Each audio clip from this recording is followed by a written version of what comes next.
So taking into consideration the null space of the grasping problem with redundancies, our equation now looks like this.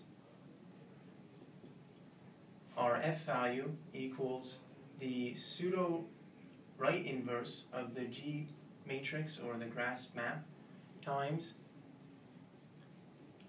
our external wrenches, and here is the redundancies in the null space. Now we use a right pseudo inverse on G because n is larger than m for the G matrix. We have more degrees of freedom than constraining equations. And if you forget what that inverse looks like, it is shown here.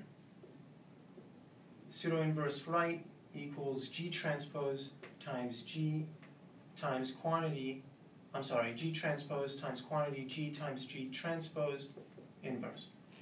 Now, if you increase or decrease lambda, you are able to satisfy the constraints.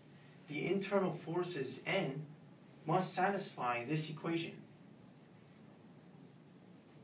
Remember, N is strictly internal and does not produce any external wrenches on the system. In choosing lambda, you should ask yourself some questions. What lambda allows for the best grasp? How do you classify a grasp as a good grasp?